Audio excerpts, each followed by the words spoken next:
Bien le bonjour à tous, j'espère que vous allez bien, c'est Spriganek. Personnellement, j'ai le sourire en lisant ce chapitre. À défaut d'écrire beaucoup d'infos à travers les textes, on est gâté par l'action qui est mise en place par l'auteur. Ça se tape sans retenue, et c'est pour ces raisons que je vous invite à me suivre dans ces deux chapitres, 200 et 201, les Chevaliers de l'Apocalypse.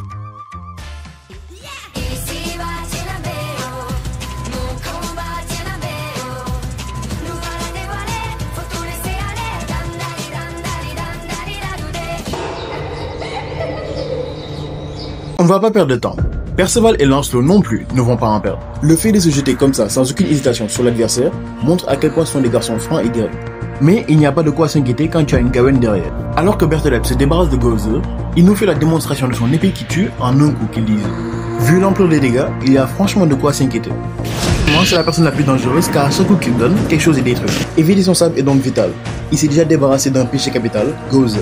Le pauvre, la dernière fois il avait déjà perdu un bras, aujourd'hui il perd littéralement le haut de son corps. Heureusement pour lui, c'est une poupée. L'ange de la mort ne le guette pas encore. Et si, d'ici la fin de l'arc, Merlin faisait son grand retour, elle pourrait le réparer car elle a plus de 3000 ans d'expérience. Elle est aussi la disciple de Gozer, le père du péché capital. Et surtout, elle est connue pour être la plus grande magicienne jamais connue. Les pauvres spectateurs vont en prendre pour leur grade. Mais heureusement, Donnie est là pour les aider. Voilà, c'est ça ton problème. Chaque fois qu'on essaie de te mettre en avant, tu te rates. Et en plus, tu seras inutile après ça en plus. Je disais donc, avec le soutien de Gawain, Donnie arrive à sauver tout le monde. Merci mademoiselle. De l'autre côté, Perceval et Tristan, qui se sont même pas encore remis du coup de pression qu'ils viennent de recevoir, que Wareldan relance les hostilités. Le MVP du chapitre est une femme, je le dis clairement. Tout s'enchaîne très vite. Nos héros s'élancent, mais ils sont interrompus par Berthollet qui les prend au corps à corps. On ne s'en rend peut-être pas compte, mais il prend au corps à corps un Néphilim et un esprit de vie qui sont dotés d'une force incroyable. Ce n'est pas rien. Il y a bien une chose avec laquelle je suis tout à fait d'accord avec Berthollet, et c'est ça. Le tournoi était intéressant et on a dû y mettre un terme. Il y a donc intérêt à ce que cette bataille, qui commence très très bien d'ailleurs, dure longtemps, parce que je me fais plaisir.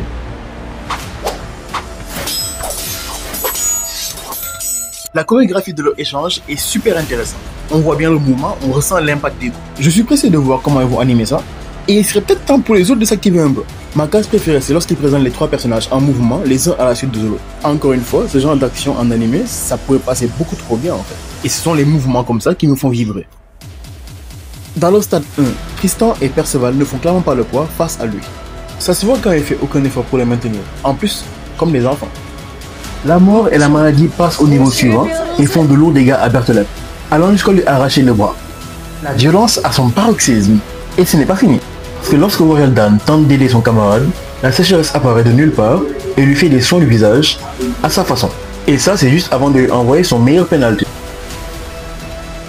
Le chapitre se termine sur une page montrant les chevaliers de l'Apocalypse prêts à continuer la bataille, conscient que c'est loin d'être fini. J'avais bien prévenu, pour avoir de l'action, on a été servi. Mais je ne m'attendais pas à une violence pareille. Ce qui n'est pas pour me déplaire. Habituellement, ce sont les héros qui prennent cher. Entre Perceval, qui est mort plusieurs fois, Tristan, qui est constamment sauvé par les autres, et Gawain, qui généralement se fait avoir à son propre jeu. Après tant d'épreuves, ils ont grandi, ils ne sont plus les mêmes, et ils ne se laisseront pas faire. Cependant, comment faire pour affronter deux chevaliers du péril, sachant que dans la forêt du roi des fées, on a eu du mal à en gérer qu'un seul, et avec l'aide de deux péchés capitaux. On enchaîne sur le chapitre 201, qui n'est pas en reste par rapport au précédent. Après avoir perdu un membre et la tête écrasée, Berthollet et Wareldan reviennent à leur état normal. Il est à noter que la régène des membres est tout à fait normale, du moment qu'ils ont en eux une part du chaos. Par contre, ce qui est bizarre, c'est que Wareldan soit encore là après que sa quête ait été écrasée. Chaos ou pas, une fois la tête partie, c'est fini. Ce qui laisse à supposer que c'est elle qui a consommé l'eau de jouvence qui ramène à la vie. Et en tant qu'hôte, elle ne peut pas laisser ses invités s'ennuyer tout ça. Les spectateurs ayant donc atterri sains et saufs, ils sont donc accueillis par un géant nommé Goliath. C'est une expérience de Wareldan, qui, en plus de sa taille, a la force qui va avec. Il est donc la fusion des cadavres des chevaliers sacrés morts de la main du dieu de la guerre. Ni une ni deux, Balin arrive et tranche la tête de Goliath.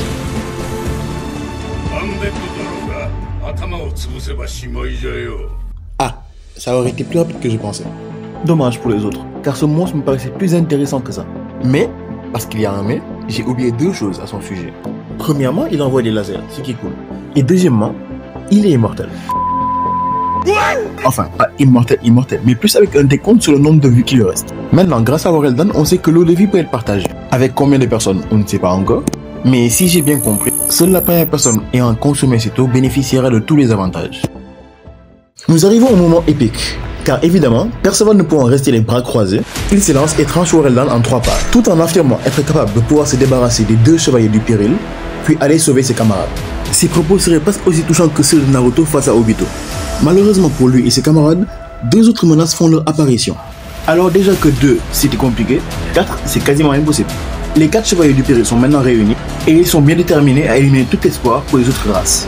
Nous arrivons à la fin de cette vidéo. Merci à vous d'avoir suivi et de me soutenir jusqu'à présent. Je vous laisse donc sur ces paroles à réfléchir. Peace and love. Ciao.